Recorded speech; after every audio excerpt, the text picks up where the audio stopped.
Okay, I think we'll go ahead and get started tonight.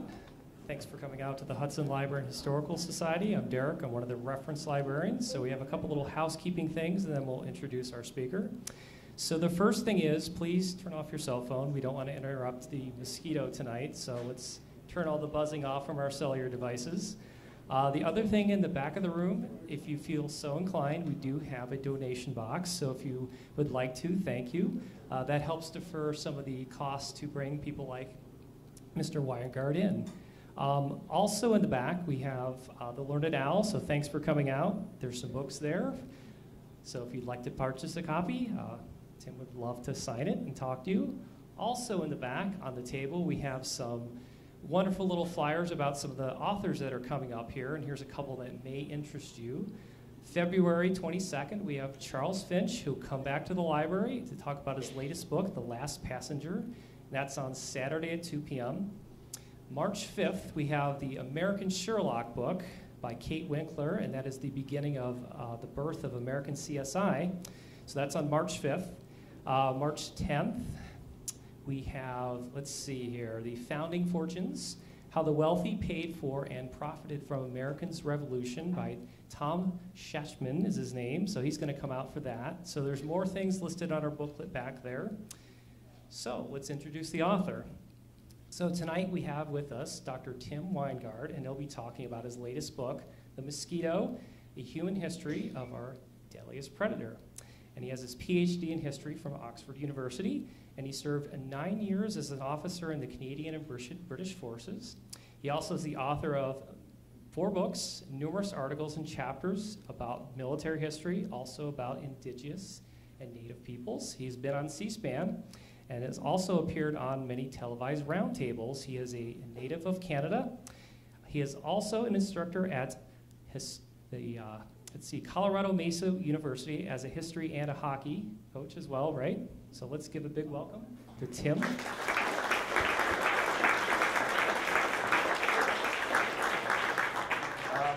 Thank you so much for the introduction, and thank you all for coming, and thank you for allowing me to be here. I'm originally from Sarnia, Ontario, which is not too far from here, just across the border from Port Huron, Michigan. So I have good news and bad news. I'll start with the good news. My wife and son are Browns fans. I myself am a Lions fan. So between the 3 of us, Sundays are a very somber place in our house. Lions and Browns. The bad news is you've all been lied to your whole lives. You've been lied to by your teachers, your professors, certainly the media, Hollywood, your nightmares. Sorry. The contest is not even close. Everybody's scared. Yeah, we got snakes and jaws and arachnophobia and wolves and crocodiles and other humans for that matter. We actually do a terrible job at killing each other. We're not very good at it compared to the mosquito. So look at all these Sharknado. There's about 9 of those, I think, now. They're really popular. They have a cult following. We got J-Lo up there with Anaconda, lions, right? Even Alfred Hitchcock gets into this with the birds, although birds are a reservoir of disease. Mosquito-borne disease and other diseases. Coronavirus, you name it. Birds are nasty creatures. The gray, the wolf, killer bees, this giant Lake Placid, dog Cujo. It's not even a contest what the biggest killer of humans on the planet is, including ourselves. This is the estimated average since 2010. Now, if I push this back to 2000, that top number for mosquitoes would be upwards of 2 million people a year succumb to a mosquito-borne disease. And as you see, humans are a distant second. Snakes, all these things of our Neverland nightmares here. Sharks, wolves, lions, elephants. It's not a contest, and it hasn't been a contest across our human existence.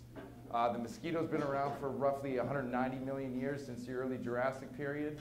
So beginning with the dinosaurs, she was infecting them with a type of malaria, type of yellow fever with worms, and there's estimates that say upward to 70% of regional dinosaur species were endangered or extinct because of insect-borne diseases, specifically sandflies and mosquitoes, by the time the meteor actually hit and finished them off. So I say she because only females bite. Don't blame the mosquito. She's just trying to be a good mom. She needs blood from humans and a whole host of zoological Noah's Ark of other animals simply to grow and mature her eggs. So she bites humans, but a whole swath of other animals, and infects reptiles, amphibians. All the great apes have malaria. There's this canine heartworm, right? We all love our dogs. Yeah, I have a little 25-pound cockapoo named Steven. Steven gets his heartworm medication, right? Canine heartworm is caused by the mosquito. So it's equine encephalitis with horses. So it's a wide variety of animals across the planet that suffer from mosquito-borne disease, not just human beings. And generally speaking, we can divide up mosquito-borne diseases into three categories. The first and the most abundant by far is the virus class, which yellow fever, dengue, West Nile, Zika, chikungunya, Marrow, Eastern equine encephalitis, Japanese encephalitis, Venezuelan equine encephalitis, I can go on and on and on. There are tons of viruses. The only one with a vaccine is yellow fever. It was developed in the 1930s, and prior to that, yellow fever was a paramount killer. The Spanish called it the black vomit due to its symptoms. It was a painful, horrible way to go, but even still today with the vaccine, roughly 25 to 40,000 people die every year of yellow fever. But it is the paramount killer of the virus class. The next one is worms with filariasis, often referred to as elephantitis, but it's actually elephantiasis. It's the engorgement of the legs, limbs, and genitals. Scrotum's the size of giant beach balls, literally, which is caused by worms that block the lymphatic system. And again, canine heartworm, because everyone loves their dogs, and I love Steve-O. He's awesome. He's my best buddy. And I know a 25-pound furry cockapoo named Steve. Brilliant. And the paramount scourge of humanity and the biggest killer by far is malaria. And it's in its own category. It's a protozoan plasmodium parasite. It's very, very sophisticated. And essentially it has a 7-stage life cycle, half of which takes place in humans or any other animal for that matter, because tons of animals suffer from their own malarias. As you said, the great apes all have malaria, reptiles, amphibians, birds, I can go on. And then the other half of this 7-stage life cycle happens inside the mosquito. So it's not a virus, so vaccines don't work in the traditional sense. And between 250 and 300 million people a year still contract malaria. And keep in mind, the US used to be awash with malaria. The last case of domestic malaria in the US was in 1951. Malaria was a constant problem in the United States, as well as yellow fever, and even as far north as Canada. When they were building the Rideau Canal in Canada in the 1830s, which is our capital of Ottawa, 600 workers died of malaria in northern Ontario. It's crazy. So this is still the paramount killer of human beings is malaria, and it's a tough one to beat because of its life cycle and because it's not a virus in the true sense. It has evolved amazingly to survive, essentially. If not for all of this disease, death, and suffering that this creature bestows on humanity and has since the dawn of human beings and our hominid ancestors and tons of other animals, we might actually marvel at the sophistication and evolutionary adaptation of the mosquito. It is an amazing, amazing creature, and it evolves very quickly, which is why our frontline weapons of extermination fail miserably.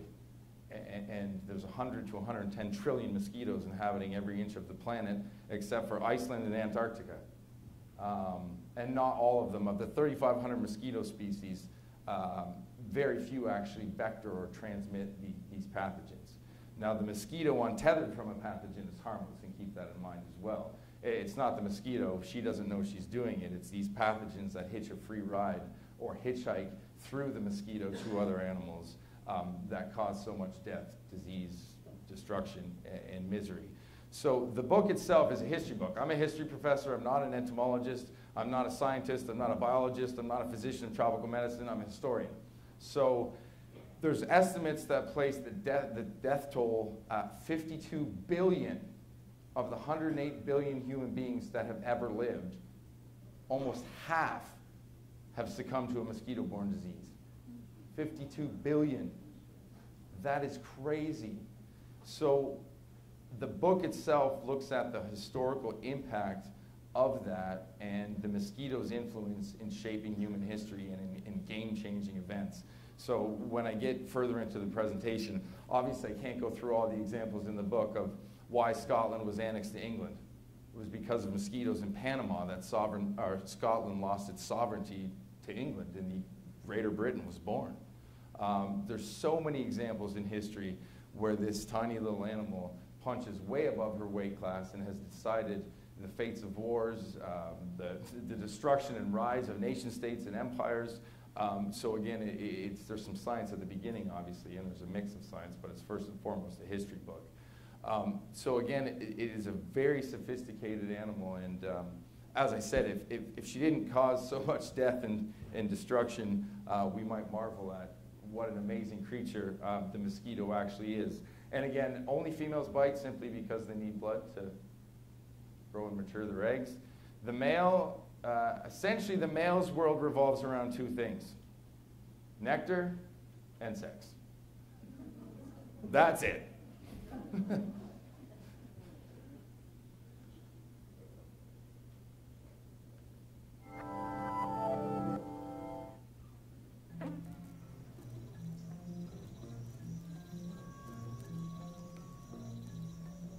This is the deadliest animal in the world.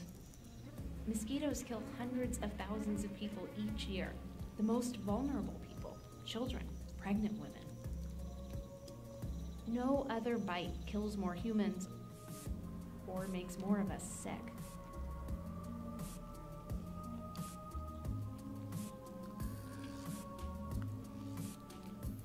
So what makes a mosquito's bite so effective? For starters, they're motivated. Only females bite us. They need blood to make eggs.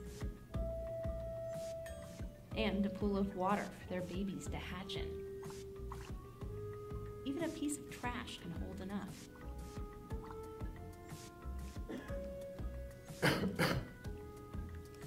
At first glance, it looks simple, this mosquito digging her proboscis into us. But the tools she's using here are sophisticated.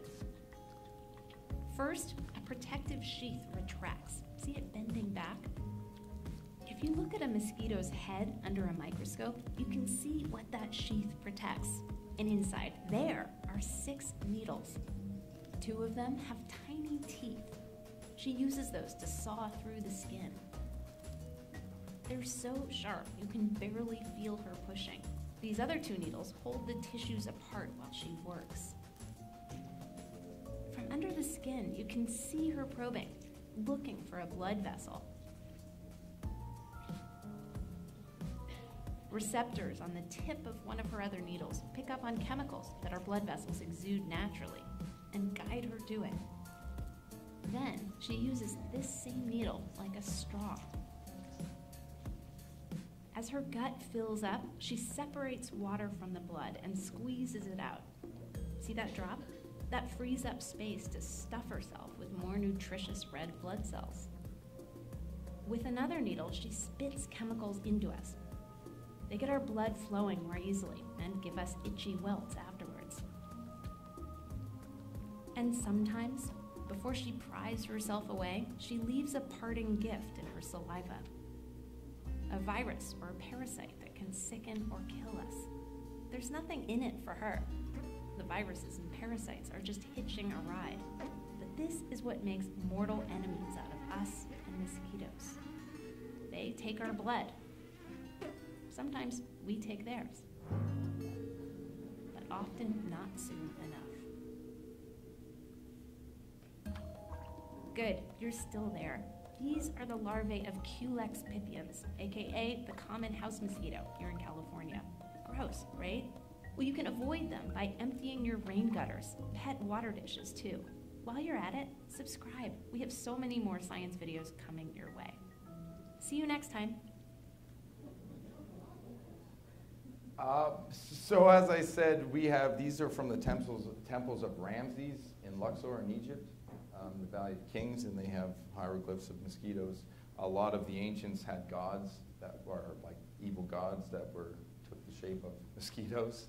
As I said, her dealing in death goes back all the way to the dinosaurs, and certainly with human evolution, and definitely with modern Homo sapiens.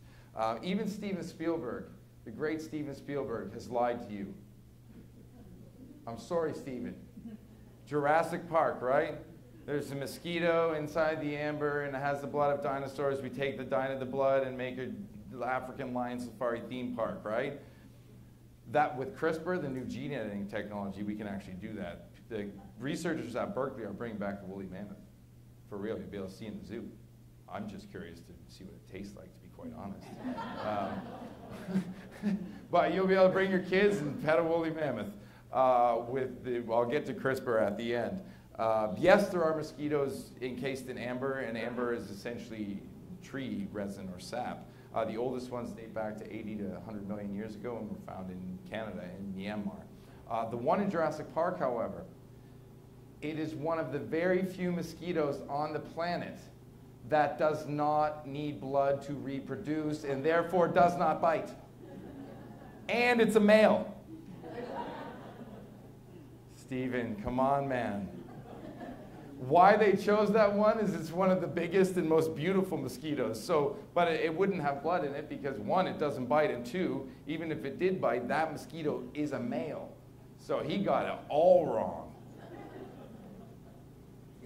So as a few examples, the American Revolution, the Anopheles mosquito or species of the Anopheles mosquito are solely the ones that transmit malaria. And the Anopheles mosquito, or General Anopheles, is a founding mother of the United States, and she should be right in between George and TJ, Thomas Jefferson, on Mount Rushmore, and they should be longing gazes at her proboscis sticking out of Mount Rushmore. Bottom line is, this little creature helped America gain independence. No questions asked. So at the beginning of the war was primarily fought in the north, which did have malaria, but not endemic malaria. It wasn't like omnipresent like in the southern colonies, specifically the Carolinas and Georgia. But the British couldn't force George into a decisive battle, and so they were getting quite frustrated. So in the final 2 years of the war, the British shifted their grand strategy essentially from a northern war to a southern war, and they launched the southern campaign beginning in 1780.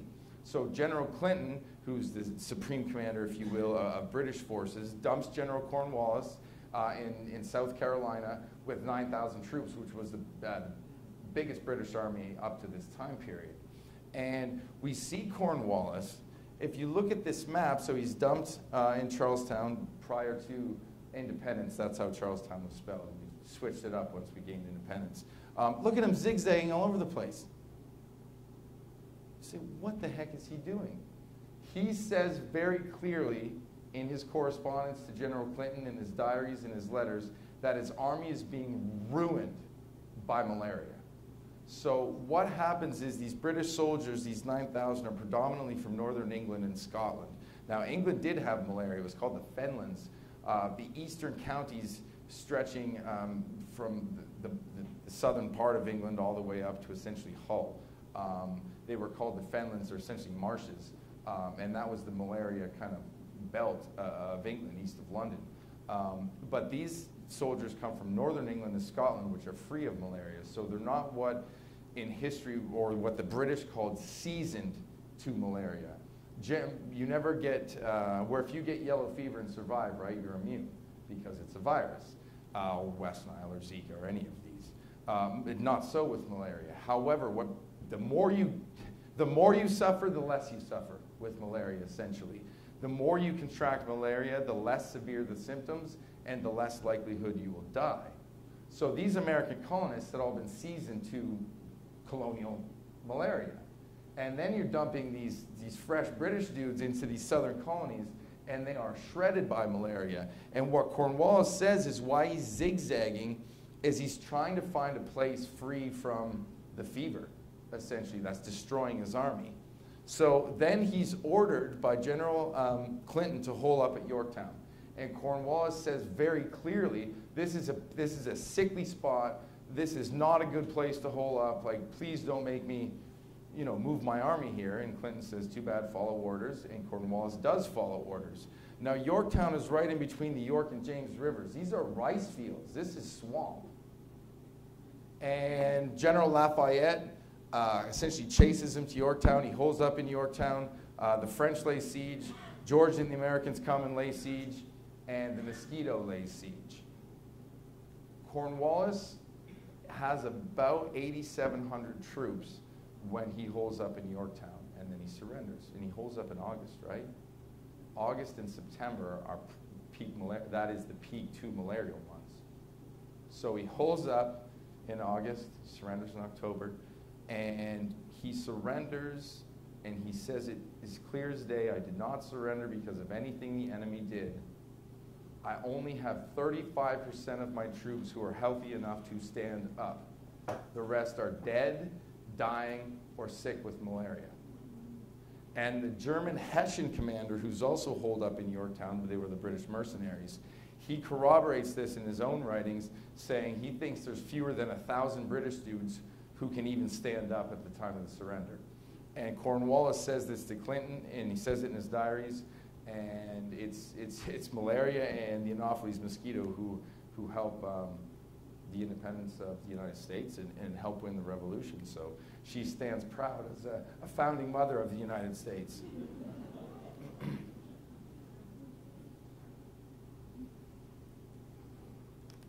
So this is at Anzio in Italy, when the Allies landed at Anzio. It's just to get them to remember. There's billboards like this all over the Pacific Theater in Italy. There's another one which is a little bit more lewd, and all it says is, remember this, take Atabrin, which was the anti-malarial at the time. So the Pontine Marshes, historically, there's 310 square miles that run. If this is Rome, they run from here, 310 square miles, surround Rome to the coast at Naples and Anzio. And historically, these were a malarial hotbed. They stayed, this is why the Carthaginians and Hannibal, he's in Italy for over 15 years. Does he ever attack Rome? Nope. Because you have to go through these Pontine Marshes to get to Rome, and they are a malarial shield for Rome. The Visigoths, the Huns, the Vandals, none of them either take Rome or hold Rome because they are shredded by malaria from the Pontine Marshes.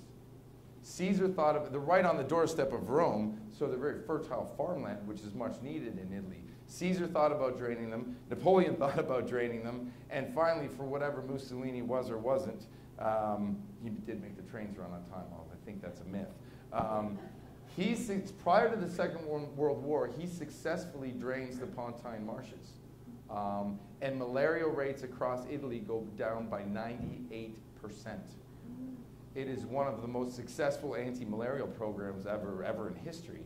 So he drains these Pontine Marshes, and the Allies then, obviously to circumvent the German line 1943-44, land at Anzio, at Naples. So one of these soldiers was my wife's grandfather. This is actually it's the only picture he had from the Second World War, and that's actually at Anzio.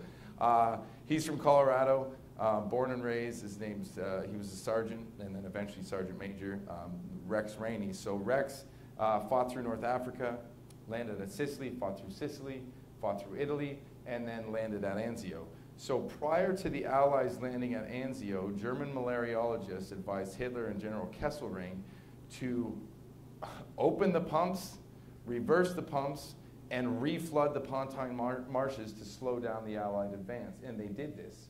The Germans purposely reflooded the Pontine Marshes and reintroduced malarious mosquitoes as a deliberate act of biological weaponry. It's the only definitive use of biological weaponry that we know of in the 20th century. And it was 100% purposeful. So over 40,000 Allied soldiers contracted malaria at Anzio, including Rex. Then he fought his way, he landed in southern France, he fought his way through France, crossed the Rhine River, he fought at the Battle of the Bulge. He had a hell of a war. Crossed the Rhine River, and Rex and his unit liberated the Dachau concentration camp outside Munich. And Rex got malaria a second time at Dachau. And you say, how do you get malaria in the middle of Germany? Well, Dachau was the headquarters for the Nazi tropical medicine program. So they were using Jewish prisoners and other so-called undesirables for experimentation with malaria, yellow fever, a whole host of tropical diseases. So when they saw Rex and his unit coming, they released these mosquitoes, and he was bitten by one of these Nazi experimental mosquitoes and got malaria a second time. And he was unconscious for 12 days, and that was the end of his war, and he was sent home. Rex died last year at 97, so I got the chance to interview him and talk about all this. And he knew he had had malaria twice, but he had no idea how he got malaria. So it was nice to sit down with him and explain what had happened at Anzio with the biological warfare and what had happened at Dachau, and kind of curtains back about his war experiences and his malaria for not only Rex, but for his wife and my wife's family. And so after telling him all of this, he was sipping on his 2 fingers of after-dinner scotch, as he did every night. And I told him about all this, about biological weaponry and Dachau, and he looked at me, and in his usual stoic self, he just looked over and went, you know, Tim, that makes sense. and sipped away on his scotch.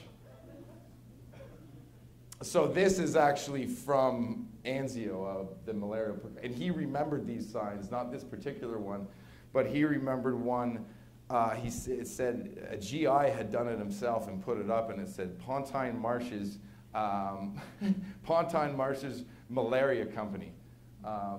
And he said he purchased a couple rounds of that malaria for himself. So malaria was a huge problem in the Second World War, not just for Allied troops, but for the Japanese and for the Germans and for all the belligerent nations of the war. So General MacArthur actually says in the Pacific, and he's outraged with the malaria rates in the Pacific are crazy. And he says to his commanders, this is going to be a very long war. If for every unit I have fighting, I have 1 on leave and 1 in hospital with malaria. And so he orders the creation of essentially a very secret mosquito project. It's called the Malaria Project, which has the same scope of secrecy as the Manhattan Project. And this is where DDT comes out of. And there's mosquito teams or mosquito squads who run around and spray DDT in the areas of operation in the Pacific, in Italy, and in North Africa as well. So it was a very serious problem, and as I said, the Malaria Project was the same scope and security as the Manhattan Project. That's how much they were worried about malaria and other mosquito-borne diseases having an impact on the fighting capabilities of Allied forces. So even Walt Disney gets into the action in 1943. This is a movie made by Walt Disney called The Winged and Scourge, and it was actually it was for the troops. It was to educate them on the dangers of mosquitoes and mosquito-borne disease, specifically in the Pacific theater. So this was made by Walt Disney as essentially a propaganda or safety film about malaria for American soldiers.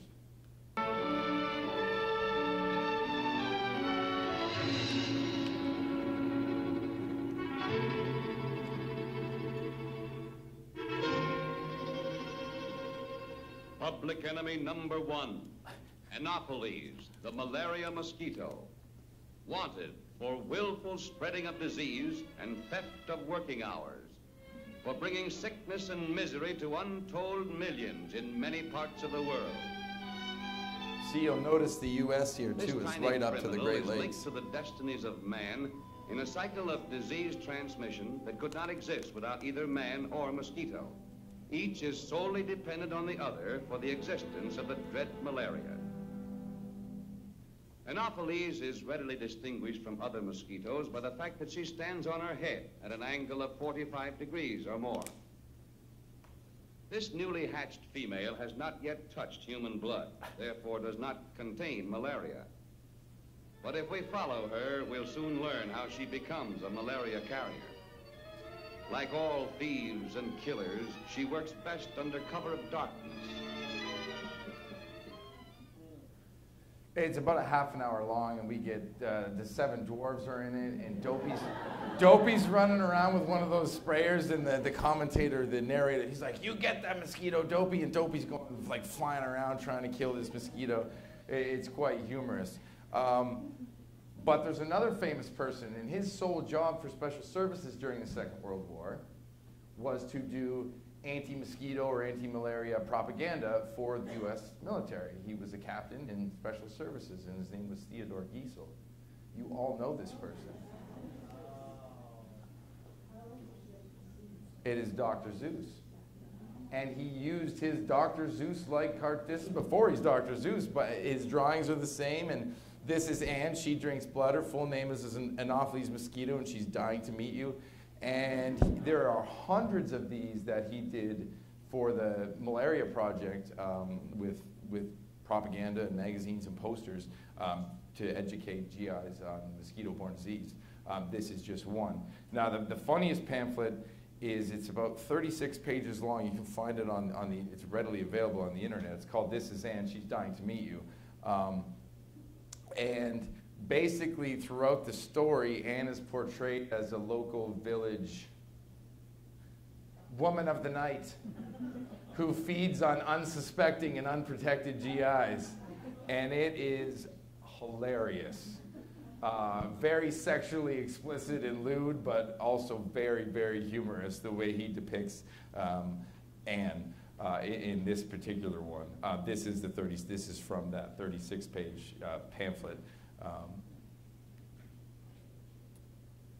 So there's 7.8 billion people on the planet right now. Over 4 billion people on the planet right this second are at risk from a mosquito-borne disease. And that number is going this way. Because dengue is, or what they call dengue, but the nickname is breakbone fever. It's making a huge comeback. Huge comeback. There's domestic cases of dengue, not traveler dengue, where you go to Brazil and then you come home and you go, "I don't feel well," and then, "Oh, you got dengue." Domestic cases of transference of dengue in Texas and Florida. So it's here. And once it's here, right, the cyclical contagion just continues.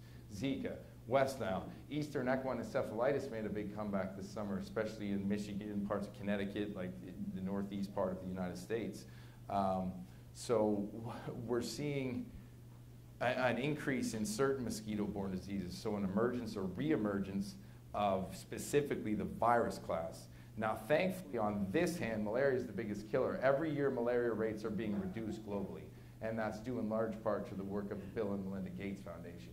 So on this hand, malaria rates are going down, but on this hand, we're seeing an increase, an emergence or re-emergence of other mosquito-borne diseases, specifically dengue, Zika, West Nile, and in some of the other Eastern equine encephalitis. So it's both good and bad news. These aren't predominantly killers. Malaria is the killer. So I live in West Nile Alley in Colorado. There's a swath through the center of the U.S. that's kind of West Nile Alley. I joke that if you've lived in an area with West Nile long enough, you've had it. And you're like, "I've never had West Nile." Yeah, 90% of people who contract West Nile or Zika will show no symptoms, 0 symptoms. But it's a virus, right? So then you're immune. Another 9% will feel, this is both Zika and West Nile, will feel just not quite right, but less than the flu. It's just, I feel a bit off today. And then the next day you're fine. It's only 0.5 to 1% that actually get full-blown symptoms, which can lead to paralysis and brain damage and death in very rare cases. So West Nile enters the U.S. for the first time in 1999 through New York City.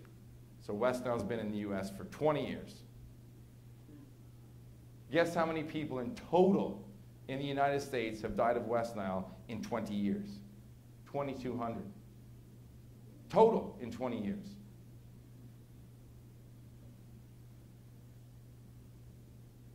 Think about how many people have died from texting and driving or cell phones, right? Gun violence. I mean, 2,200 in 20 years? I'm not being flippant on it's unfortunate that those people died, but you have a greater chance of being probably run over by a woolly mammoth at Berkeley than you do of dying from West Nile. Or Zika. The same thing. Zika's the same statistics. It's the microcephaly with the pregnant women that's the horror of Zika. The other thing to note about Zika is an interesting one. All these, the transmission is human, mosquito, human, or bird, mosquito, human, horse, mosquito, human. Zika is the only mosquito-borne disease that's also an STD. Zika can be sexually transmitted. Crazy. So it's mosquitoes, human mosquitoes, but it's also an STD, which is interesting and scary, I suppose.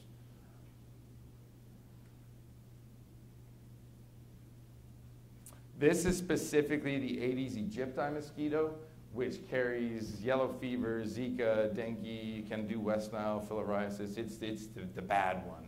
And this is with current and projected changes in climate where her reach will grow. And we're up in Arctic Canada. That is crazy and scary, because these are not the droids you're looking for. You don't want those mosquitoes around. All right, so our frontline defense is everything we throw at the mosquito directly fails. DDT doesn't work anymore. That's why it's banned. It has nothing to do with Silent Spring or Rachel Carson. It simply doesn't work. I love Rachel Carson, and she kind of woke the world up, but by the time Silent Spring is published in 1962, the world's crawling with DDT immune mosquitoes.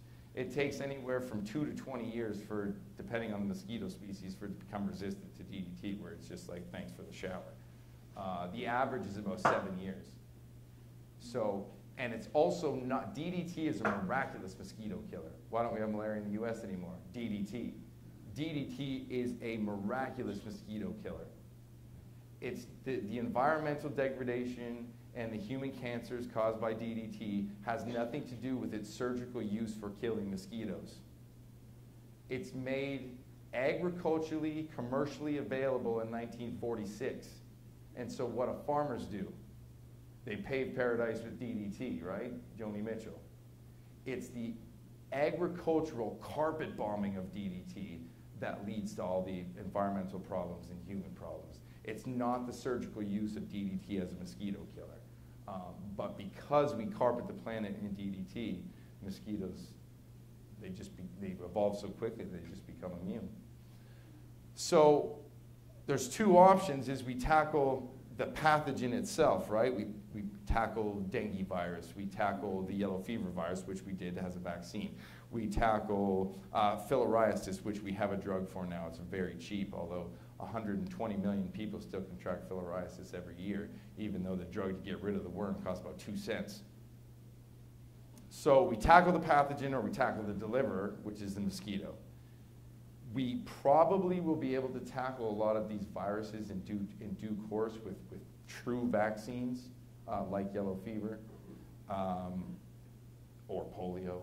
We've almost eradicated polio. It's the second disease that will be completely extinct off the face of the planet. The only one we've extincted is smallpox. Last case of smallpox was 1977. We vaccinated the entire planet, and it is extinct. Polio is soon. Malaria is the issue. It's not a virus in the traditional sense, so vaccines don't work. Everything we throw its way, it just evolves so quickly, it circumvents our frontline drugs. No drugs work. You say, well, Atibrid didn't work, chloroquine didn't work, methylquine, I took that, it gave me like crazy. It was like, here's some malaria, are you sure you didn't give me LSD? Because my dreams were far out. There's class action lawsuits against the US government by US veterans. Canada has the same thing, Britain has the same thing. It leads to permanent psychosis, actually, is what they're finding out. So a lot of soldiers are in rough shape because of the anti-malarial, which didn't work anyway. I stopped taking it after the trip. I'm like, I'm in a combat zone. And now you give me this? Oh, that's a great idea. It was a mess, so I just stopped taking it. It doesn't work anyway. Give me malaria. I'd rather have that than these crazy dreams. But I got off easy. It causes violent behavior, it causes suicide. So there's lawsuits currently going, but none of them work. Because by the time we develop these drugs, we have to do human trials, right? We've exposed malaria to the drug, so by the time it becomes commercially available 3 to 5 years later, the parasite's already adapted and it goes, that doesn't work anymore. So you buy it over the counter, it doesn't work. CRISPR gene editing technology is the new hope, if you will. So essentially what CRISPR can do, we intrude on natural selection by taking out any piece of a genome we want and replacing it with a desired one in any creature on the planet we want, including human beings. I just think of Star Wars and the Clone Wars. I'm going to make a CRISPR army, 8 feet tall, no fear, 500 pounds of muscle. Way you go. It's crazy. Like, this is Jurassic Park. It's real, literally. Some dude in China CRISPR'd 2 girls to make them immune to HIV. You can do whatever you want. Literally, whatever you want. It's Pandora's box. So and that's how they're bringing back the woolly mammoth. They're just, if you have viable DNA, CRISPR it. That's our throwaway line in the house. When Matthew Stafford throws an interception, I just yell, CRISPR him. Or Steve Barks, CRISPR him. We just CRISPR everything in our house. 2 ways to tackle using CRISPR. The first is to CRISPR mosquitoes in the lab, release them into the wild with what they call like a selfish gene. They'll mate with females, so it'll be male mosquitoes mate with females. All the offspring will be either stillborn, infertile, or male. And you bring down that mosquito species that transmits malaria or whatever else. The other avenue, I should say, there's 3,500 mosquito species. Very few actually vector or transmit these pathogens. So no one is promulgating the extinction of all mosquitoes from the face of the planet. The Gates, nobody is saying that. You're targeting these Aedes aegypti, for example. You're targeting very specific species of the Aedes and Anopheles breeds, if you will. The other is to CRISPR mosquitoes with a selfish gene or a gene drive that would be passed down their bloodlines, pardon the pun, that simply makes them harmless by making them incapable of vectoring or transmitting the pathogen. Thereby you bring down the pathogen itself, but not the mosquito species. Because I'm a huge Star Wars fan. Someone told me the other day Star Wars wasn't real. That's like telling a 2-year-old Santa Claus isn't real. That was like the most cruel thing someone could ever do. They're like, you know, Dr. Winegard, Star Wars isn't real. And I was like, what the hell are you talking? Yeah, it is. No, it's not. I'm like, yeah, it is. My mom told me it's real, so it's real. The end. Go away. Yoda is real, all right? I'd like to think there's a balance to the force, right? If we start taking away species, getting rid of mosquitoes, getting rid of this and that, I think we're opening a can of worms. We don't know what the repercussions of that would be, right? Bats eat mosquitoes, for example. There's certain fish species, trout, salmon, that eat the pupa and eggs that float on the top of the water. So we really are entering a stage, I suppose, in humanity where we can tinker genetically with anything we want. And it's easy and it's cheap. And grad students do it for fun during lab hours. I'm not being funny. This is a grad student the other day. He put it online. He made he CRISPR'd mice and made them fluorescent yellow just for fun. So every offspring will now be fluorescent yellow because it's a gene drive. It's permanent, passed down. It's that easy, and it's really cheap. So it could be used for certain good things when we talk about getting rid of certain genetic diseases, right? Maybe getting rid of these mosquito-borne diseases. But think about that weapon in the hands of Adolf Hitler, right? In his undesirables. It's miraculous and scary at the same time. And this has made the media for the last 5 years. Every time you read a newspaper or magazine, it's CRISPR this, CRISPR that, because it is so fascinating. Something good does come out of mosquito-borne disease. Me, although depending on the day, don't ask my wife that. She'll be like, hell no. This is my great-grandpa. He died when I was 11. I got to know him very well. So he joined the Canadian Army in the First World War to fight. He's 15. So he shot and gassed in 1916 in March, and he goes to the hospital, and they send him home for being underage. They figure out he's underage because he lied about his age. I always like the Sherman Potter quote from MASH, because he joins the First World, had big thighs for a boy. So he doesn't actually get all the way back home to his hometown. He gets sent and he disembarks in Montreal, and he immediately joins the Canadian Navy and lies about his age again. And then he serves the rest of the war off a minesweeper off the coast of West Central Africa, which is the ancestral birthplace of malaria and yellow fever. And towards the end of the war, he contracts typhoid, malaria, and Spanish influenza all at the same time. So he was about 5'10", 5'11", about 180 pounds, and he weighed 97 pounds. And they were ready to throw him overboard, and a cruise, I always think, I'm not dead yet, Monty Python. They saw him blink, and he spent, so war ends, everybody else goes home, right? All the Americans come home, Canadians come home after the war. They're repatriated in 1918. He spent 1 year in hospital in Sierra Leone with reoccurring malaria. Then he spent another year in hospital in London, England. So it's now 1920, and he finally can go home. So 1920, he's headed home on a ship, and he sees this teenage girl getting seasick over the railing, and being, you know, the savvy sailor, he kind of throws some snide remarks her way. And as my great-grandma told me, she turned around and gave him a tongue lashing. And the two quarreling lovers were happily married for 67 years. So had malaria not delayed his repatriation by 2 years, he would have never met my great-grandma getting sick over the railing, and I wouldn't be here. So she lived to be 101. She died when I was 21. She just died in her bed one day, and then totally lucid. She was one of the smartest people I've ever met in my life. She was brilliant. And she always said, I'm coming, because he wouldn't let her drive, wouldn't let her get her license. So she always said, last thing she said to me was, Tim, when I come back, I'm driving a car and playing the banjo. All right, great-grandma, you're 101, you can do whatever you want. So thank you for coming, and I'm sure you have lots of questions, and happy to answer questions.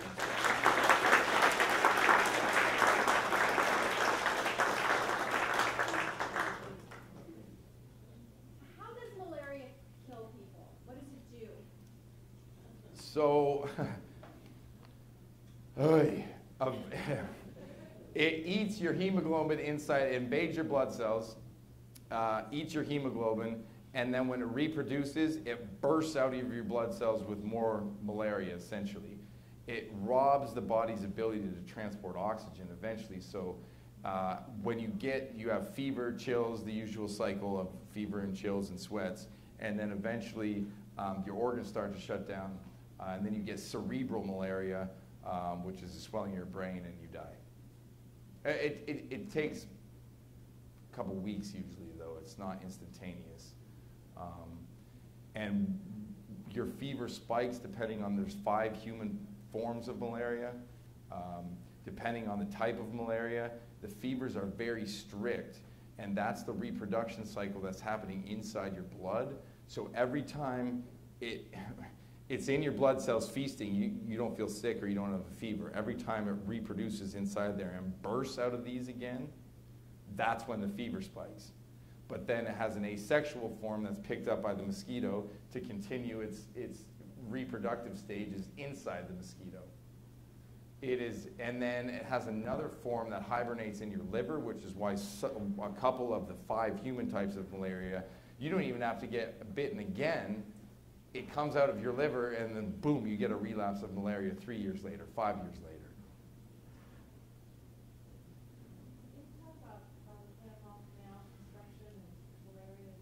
So it was yellow fever in Panama, and malaria too, but the first, so up until the 1850s with the germ theory with Robert Koch, Louis Pasteur, Joseph Lister, hence Listerine, the prevailing theory lasted from roughly 400 BCE with Hippocrates. So for 2,000 years, it's called the Miasma Theory. So it lasts from 400 BCE to 1850-ish is miasma. People get sick. What makes you sick and causes diseases is noxious particles and fumes emanating and rising from stagnant water, swamps, and marshlands. So they're tantalizingly close to fingering the mosquito that breeds and lives in these marshlands. And that's called the miasma theory. The word malaria literally in Italian means malaria, bad air. Hence the miasma theory. So the first mosquito-borne disease to be uncovered is actually filariasis in the 1880s. And then in the early 1890s, there was Giovanni Grassi, an Italian, and Ronald Ross, a British dude, figure out that the mosquito transmits malaria. And so we kind of add to the catalog. It's not a Dr. Walter Reed. It comes out of the Spanish-American War, actually. So when the Americans invade Cuba, why is Cuba independent? Because we had Puerto Rico, Guam, Hawaii, we had the Philippines until 1946. Cuba was independent. The American commanders warned the American government, including Teddy Roosevelt in Cuba, you cannot have an army of occupation in Cuba. 400 Americans die from combat, almost 5,000 die of yellow fever in Cuba. And they tell the American government, this is tantamount to suicide, the blood will be on your hands, you cannot put an army of occupation in Cuba. And so they don't. They withdraw US troops and give Cuba nominal independence. That's why, it's because of the mosquito. So they start figuring out yellow fever in the Spanish-American War, and then where the French, the British, the Spanish, 40,000 people died previously to the Americans punching a hole through Panama, trying to build a canal from malaria and yellow fever.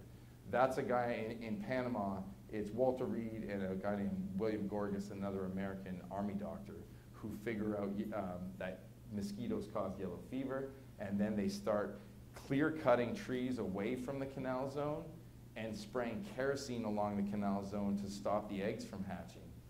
And the yellow fever sanitation squads, if you will, or mosquito sanitation squads during the Panama Canal are amazing. And they're also doling out quinine as well, which is the first anti-malarial. They have stations set up. So where the Spanish, the British, the Scottish, and the French had failed at trying to punch a hole through Panama with the canal, the Americans succeed, and it's 100% due to the mosquito sanitation and getting a hold on yellow fever and malaria in this canal zone.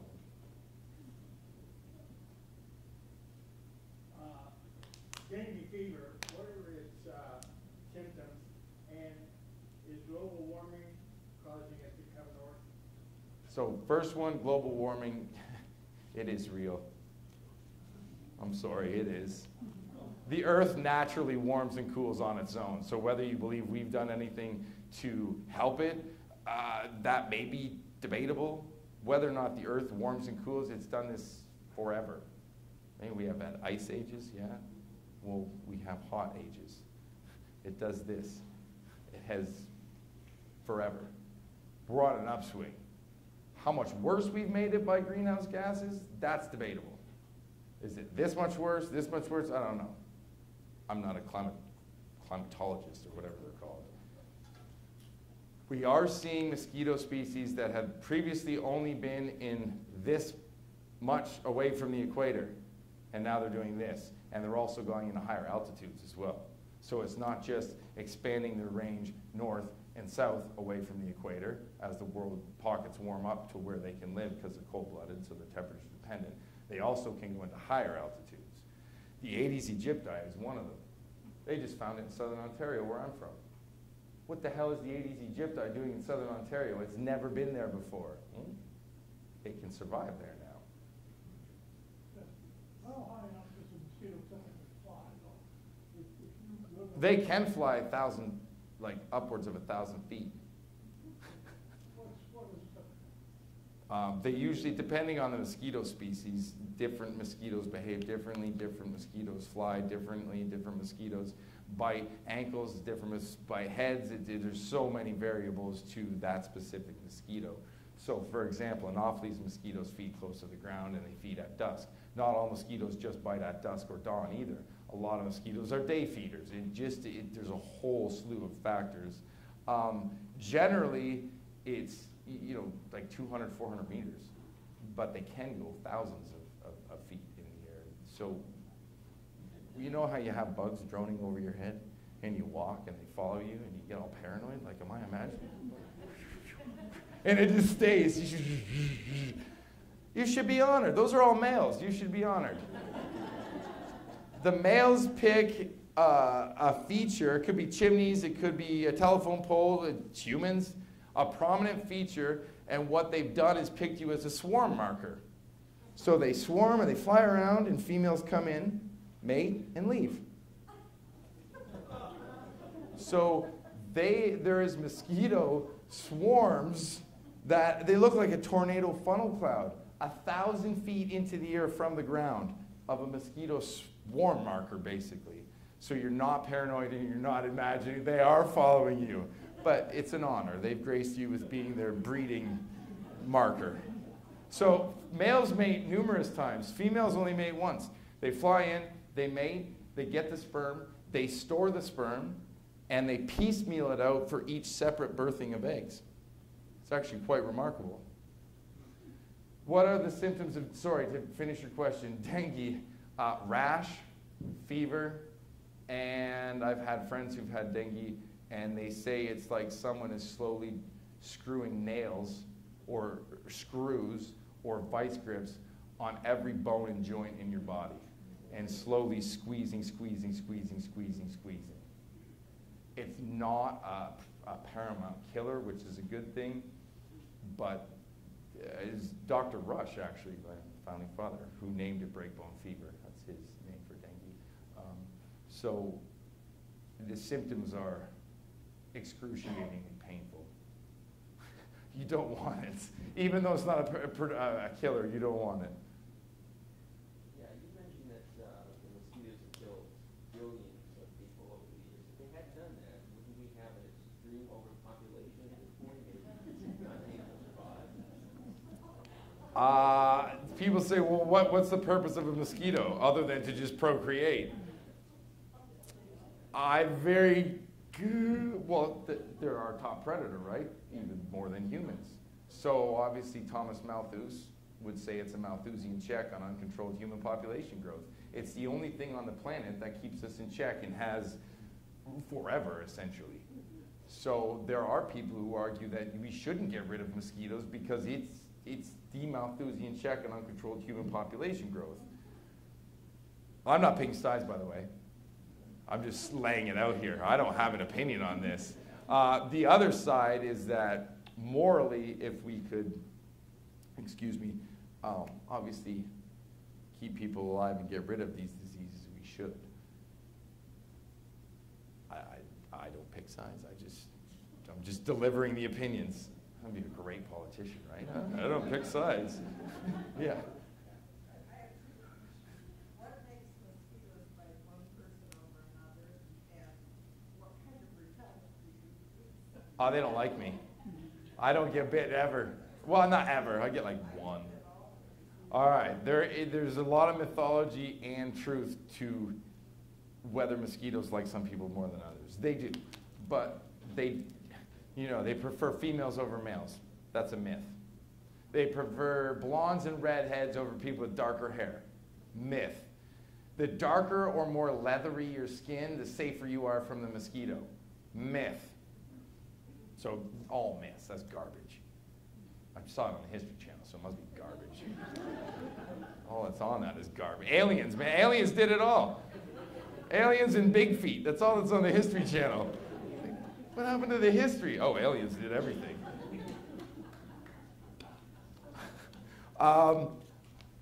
So here are the truths. They bite everybody, but do play favorites. People with blood type O get bitten twice as much as people with blood type A, with type B and AB blend falling in the middle. They love the bacteria on our feet, which is the same one which ripens and rinds certain cheeses. You know, you get, cheesy feet. So that is a mosquito aphrodisiac. So wash your feet. But don't use soap because they're attracted to perfumes, soaps, shampoos, and applied fragrances. Leave the rest of your body pungently rancid, though. Wash feet, be stinky here. How much lactic acid is naturally produced in and on your skin? They love lactic acid. So if you naturally produce more lactic acid or you exercise, everybody wonder you exercise and it's like mosquitoes. Lactic acid magnetizes mosquitoes. CO2 is the big one. How much CO2 you respire naturally. So again, when you exercise, you're doing more frequent of breath, but different people exhale different amounts of CO2. They can smell CO2 from about 400 feet away, and that is a zero. Think of your heat signature. So think of like NVGs, night vision goggles. They see your heat signature. So pregnant women get bitten twice as much as non-pregnant women because pregnant women's body temperature is slightly elevated and they give off 20% more CO2, which is horrible when it comes to malaria and Zika, obviously. So that's why pregnant women suffer more from mosquito-borne disease than average because they see them more because of their heat signature and the CO2 emissions of pregnant women. So CO2 is another one. Bottom line, 85% of what makes you alluring or less alluring to mosquitoes is pre-hardwired in your genetic circuit board. So unless you're going to CRISPR yourself, you're kind of screwed on that one.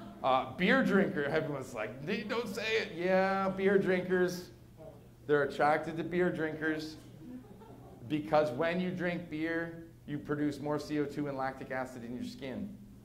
And your temperature rises slightly, you know, the alcohol when you go bright red and like, ooh, like my mother-in-law, she smells wine. It's like, poof, it's crazy. So beer drinkers as well.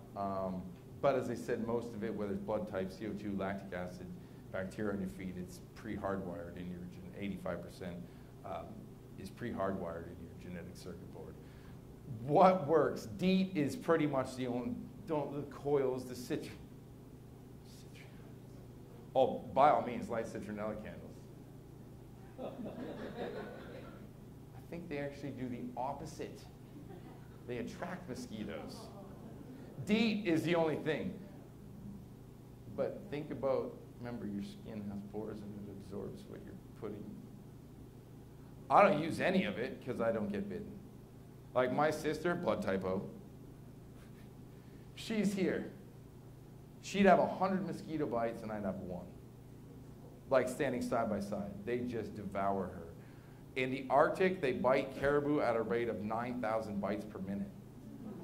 They literally bleed young caribou to death. That's the equivalent of draining half the blood from an adult human in 2 hours. So yeah, they find young caribou who've been bled to death by swarms of Arctic mosquitoes. By the bite rate, 9,000, can we have 9,000 mosquito bites in a minute?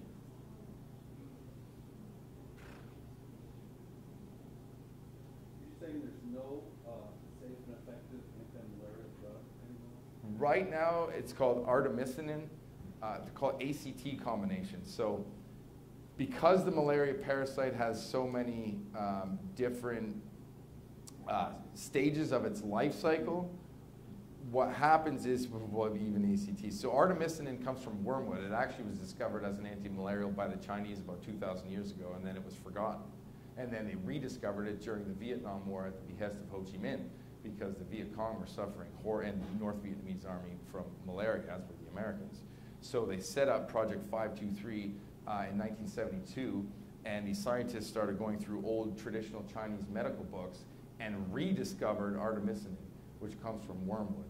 So, and it was miraculous and it worked. So what happened though is, so what they do is they put, think of a jawbreaker, you know how it has layers? It's an artemisinin core with numerous other antimalarials. And you take that, and what happens is the parasite, these antimalarials hit different forms of the parasite inside the blood and liver of its reproductive stages, so it can't fight back on all these simultaneous fronts at the same time. Does that make sense? So these are called artemisinin and combination therapies, or ACTs. The problem is human greed. What happened is people started, companies in Southeast Asia started producing artemisinin untethered from other antimalarials and selling it. So what have you done now with artemisinin? You've exposed the malaria parasite to specifically this, and what does it do? It evolves, and that becomes worthless. So we're already seeing, the first places aren't surprising, where we're seeing this is in Laos, Vietnam, and Cambodia, malaria resistant to artemisinin, because that was where it was first used towards the tail end of the Vietnam War by the North Vietnamese and Viet Cong. So it's been exposed, and now it's going, oh, thanks for the snack, doesn't work anymore. And there's been malaria vaccines that have been, there's a bunch of different ones under development, but none of them really work at all. It's back to the drawing board. So are there antimalarials that work? ACTs, maybe, depending on where you go, and if those malaria parasites in that location haven't already become immune to the artemisinin, but which we're seeing all over the place now. You mentioned the incidence of malaria has gone down. Yep. And due to the Gates Foundation. Among others, but yep. Is that why? Because of those kinds of drugs? No, it's because of education. So what they're doing is bed nets actually work, mosquito nets, because again, to your question, when you are educated on when those specific Anopheles species that can transmit malaria feed, you can avoid getting, that's when you get under the bed net. DDT is starting to work again because it's been so long not using it that they're not immune to it anymore. So we're not using DDT, we're using a different insecticide, but so education, bed nets, ACT combination therapies in specifically Africa and Southeast Asia, so we are seeing malaria rates being reduced for a wide variety of reasons. And it certainly is, the Bill and Melinda Gates Foundation has given almost $5 billion to mosquito research. But it's the US government, the British government, the World Health Organization, there's other contributors as well, but certainly ridding the world of malaria is one of the Bill and Melinda Gates Foundation's top priorities.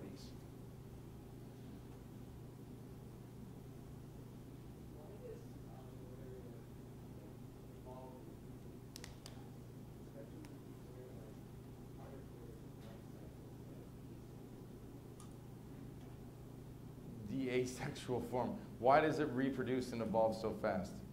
Because it has one purpose, like all viruses, bacteria, fungi. It's just doing its thing. Its sole purpose is to do what? Reproduce and carry on a species. So imagine you don't want to be destroyed, right? So it's like, I don't want to die, I need to do my job and reproduce. Evolve, evolve, evolve, evolve. And it evolves very quickly to all of our frontline defenses, whether those be specifically these slew of various antimalarials that have come out really since the Second World War.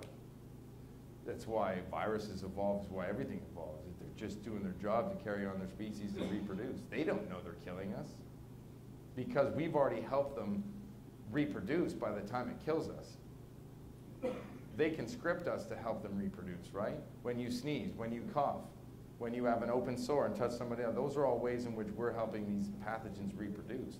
Now, my favorite ones are STDs. Because think about this. What's our job as a species? To carry on our species and reproduce. These viruses and bacteria know we need to reproduce to carry on our species, so they're just like, well, while they're doing it, we'll just get them to reproduce us too. It's amazing when you think about it. It's the laziest way, but it's brilliant. Like, it is absolutely brilliant. I'm not saying they're not my favorite. Yeah, we had it. What'd you do? I heard some guy say his favorite were STDs. No, but their reproduction, the way they do it, they ensure their own reproduction while we ensure ours. It's brilliant. So when they come through a neighborhood and they fog the neighborhood, so that fog is laying upon trees, leaves, grass, homes, and that. Is the purpose of that for a mosquito to land on it, absorb that, and die, or what? Die. How does that work? Yeah, that's just to kill. I mean, it's So not. obviously, I don't know, I live in the country, so I don't have a neighborhood like that. But do they tell people when they're gonna fall so that people go indoors? I have never lived in a neighborhood or heard of neighborhoods being fogged, to be quite honest. But I mean, in the South, maybe like, not in my life, I've never seen it in my lifetime. Maybe in the South, I have no idea. But yes, they're just essentially killing all mosquitoes in that fog zone. But yes. The Summit County Health Department website has a lot of information as to the chemicals they use, the potential risks of those chemicals, their half-life. It's quite good. I mean, I know they do it in Grant because, as I said, West Nile, where I live, is very prevalent, and they do spray for West Nile, but it's not in neighborhoods. It's constant because the Gunnison and Colorado rivers go through Grand Junction, hence it's called Grand Junction, the junction of the two rivers.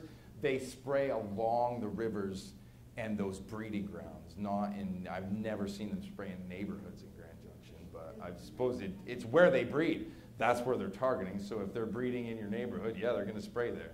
They do it here in the season. And they usually notify each neighborhood when they're going to do it. It's right along the street. Lots of times there's a little ditch where there's water running. You can hear the mosquito.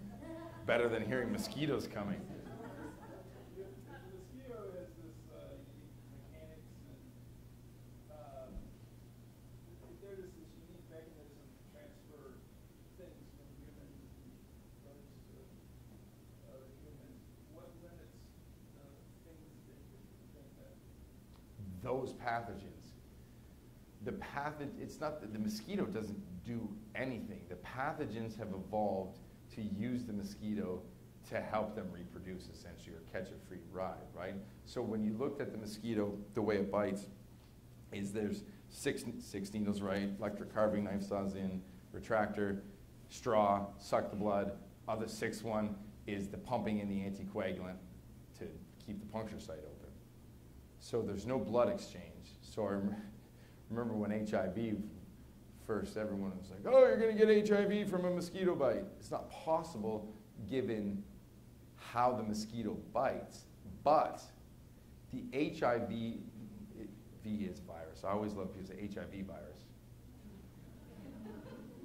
The V is the virus, virus. HIV could mutate as a virus or evolve to be able to be passed through, picked up out of the blood of a human, and then pass through that saliva and infect another human. But it would be the pathogen that mutates, not the mosquito, because it doesn't even know it's doing it. Does that make sense? But right now, HIV cannot be transmitted by mosquitoes. Somebody's already tweeting, HIV just made the jump.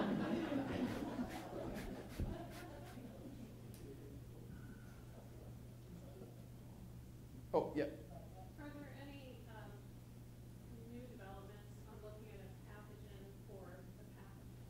So looking at something to infect Plasmodium or something to tackle Plasmodium without actually having to deal with a vector? Well, there's research on a bacteria, yeah, that they're using to try to prevent the mosquito from being able to essentially transmit the pathogen. And then the bacteria is harmless to humans and mosquitoes. So that's one thing, and I know it's out of the UK, there's a big project that's funded by Bill and Melinda Gates Foundation dealing with that specific bacteria to tackle the pathogen inside the mosquito. Whether or not, I don't know if they've done, I call them I know they're doing lab trials. I'm not sure if they've tested it out in the real world yet. And a lot of the CRISPR stuff is working in labs, and when they try to do it in the real world, it doesn't work quite as successfully as it had in the labs before. So I don't know about the Wolbachia, the bacteria, if they're doing it in the real world yet. But yes, that is a promise, is that one.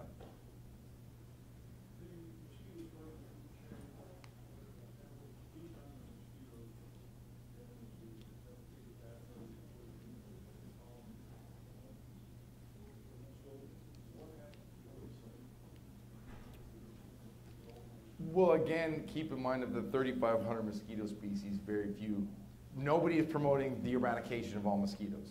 So, because yes, bats feed on mosquitoes, some birds feed on mosquitoes. They talked about the fish. And they are pollinators too, and we forget that because both the males and females drink nectar. The females also bite, but so I got an email from the president of the American Orchid Association.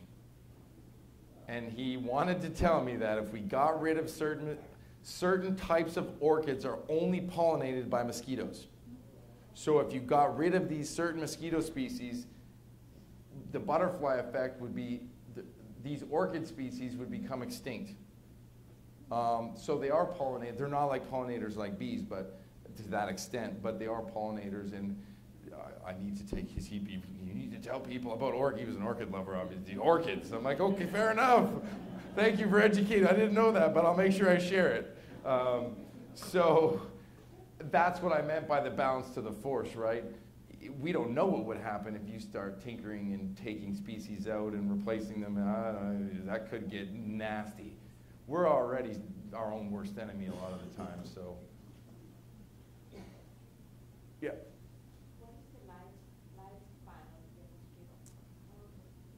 On average, 1 to 3 weeks.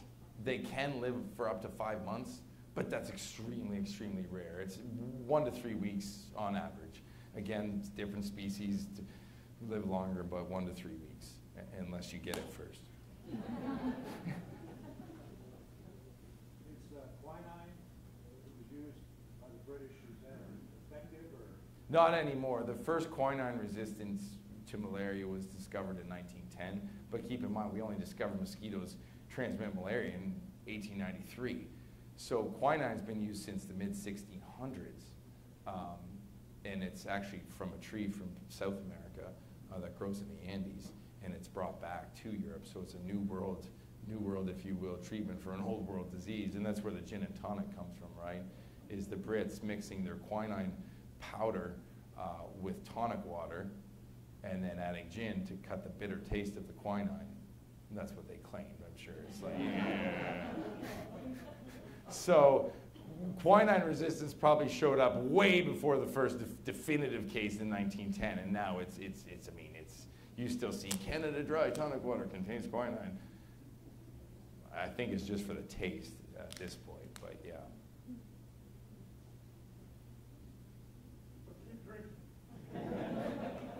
It's just an excuse to drink gin and tonics, that's all.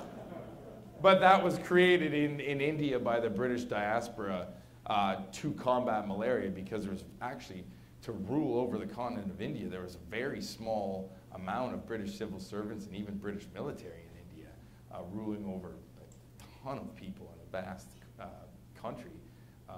But in order to do that, they had to stave off malaria, so that's actually the creation of the gin and tonic. It is from India.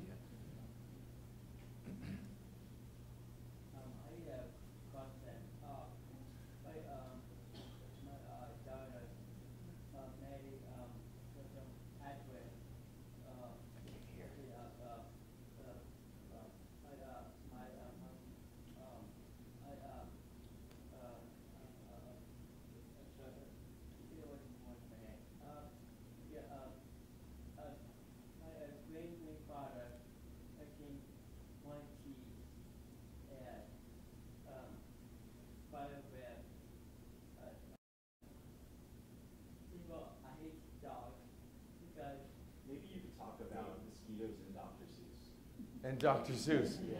Yes, so before Dr. Seuss was Dr. Seuss, he drew cartoons of mosquitoes, in the Second World War to educate American soldiers of the dangers of malaria and yellow fever and mosquitoes.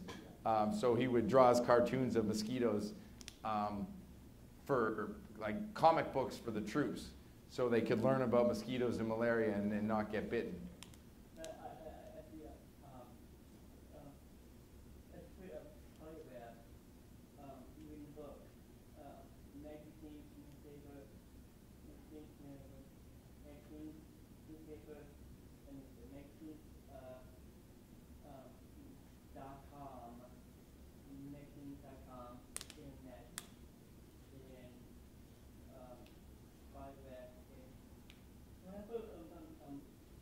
We can talk to you after. I think he's talking about all the places he's seen an insect. So. Oh, nice. Yeah, Spider-Man. Yeah, thank you. Yeah, of course. Are those pamphlets available to look at for Dr. Seuss? They're online. You can just go on Google, "This is Anne, she's dying to meet you," and Dr. Google will pull it up for you.